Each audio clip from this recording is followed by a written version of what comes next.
नमस्कार बंधुरा आशा करी तोमरा सकलेई भालो आछो और सुस्थ आछो। तोमादेर सकलके अनेक अनेक शुभकामना और भालोबासा जानिए आजकेर आरेकटी रान्नार भिडियो शेयर करछि। आमराओ किन्तु तोमादेर भालोबासाय बेश भालो आछि।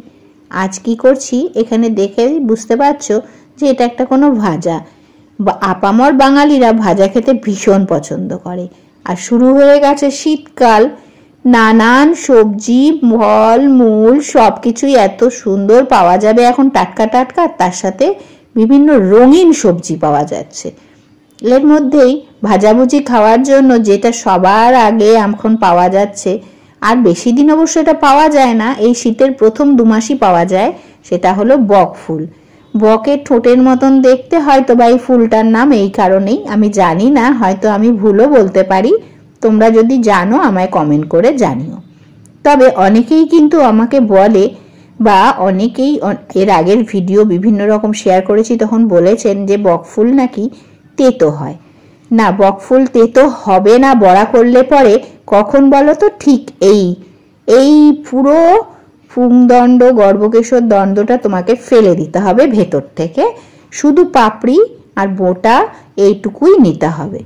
আর ভগবানের কি লীলা দেখো, ফুলগুলোকে তৈরি করেছে কেমন সুন্দরভাবে, ভেতরে গর্ভকেশর এবং পুংদণ্ড পুরোটাই যাতে খুব সুরক্ষিত থাকে সেই জন্য এই শেপটা দেওয়া হয়েছে।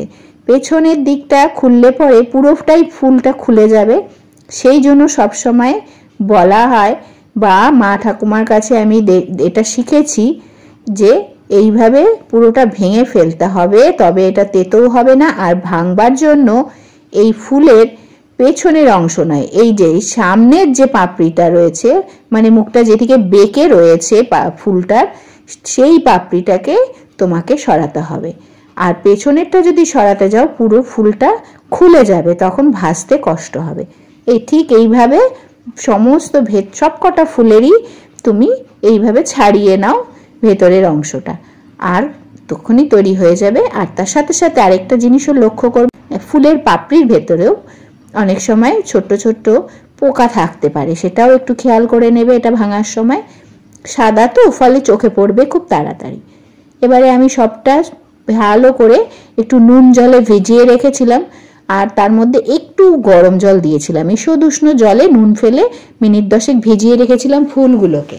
তাতে কি হলো, ফুলগুলো জার্মমুক্ত হলো বা কোনো পোকামাকড় আমার চোখে না পড়লেও অন্তত ওই জলের দ্বারা বেরিয়ে যাবে।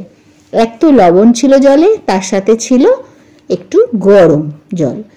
তো যাই হোক, সেখান থেকে তুলে আমি জল ঝরিয়ে নিয়েছি। আর এইখানে ব্যাটারটা তৈরি করব, সেটার জন্য নিয়ে নিয়েছি প্রথমেই পরিমাণ মতন বেসন, ঠিক তার 4 ভাগের 1 ভাগ চালের গুঁড়ো, কিছুটা কালো জিরে, 1 চিমটে বেকিং সোডা, তার সাথে পরিমাণ মতন লবণ, 1 চামচের ছোট চামচের 1 চামচ চিনি, চিমটি ভর হলুদ, পরিমাণ মতন লাল লঙ্কার গুঁড়ো, বেশ খানিকটা সাদা তেল, আর একেবারেই শেষে নিচ্ছি যে পরিমাণ বেসন নিয়েছি তার অর্ধেক ময়দা।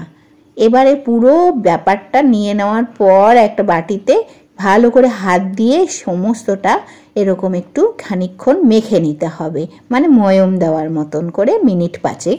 তারপরে সেটা ঠান্ডা জলে একটু একটু করে জল দিয়ে দিয়ে গুলে এরকম ঘন তৈরি করতে হবে ব্যাটারটাকে।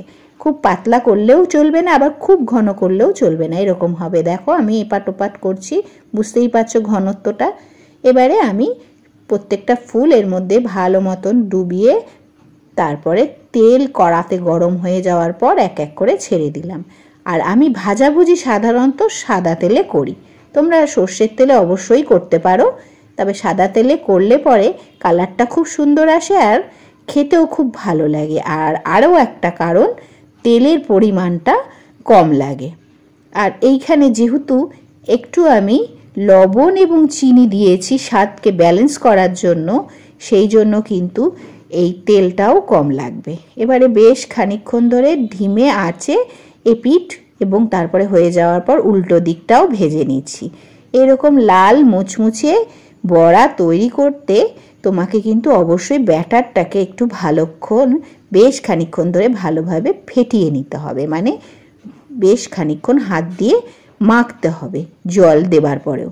তারপরে খুব সুন্দর এরকম মুচমুচে বড়া তৈরি হয়ে যাবে বকফুলের।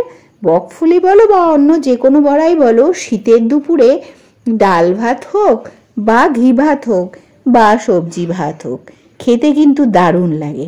তা এখন আমি বসে পড়েছি আজকে নিজের খাবার নিয়ে দুপুরে, তা ভাবলাম তোমাদের সাথেও একটু শেয়ার করি আমি দুপুরে খাচ্ছি যখন সেইটা।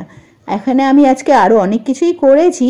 ছিল ছোট নতুন আলুর দম, লাউ খোসা করেছিলাম ভাজা ঝিরিঝিরি করে কেটে, আর এইখানে করে নিয়েছি ফুলকপি, শিম, বিনস, মূলো, আলু, এই সমস্ত 5-6 রকমের সবজি দিয়ে আমি 5 ফোড়ন আর ধনেপাতা দিয়ে করে নিয়েছি একটা ঝোলা ঝোলা সুন্দর 5 মিশালি সবজি। শীতের দিনে এরকম ধনেপাতা দেওয়া সবজি তো দুর্দান্ত হয় খেতে।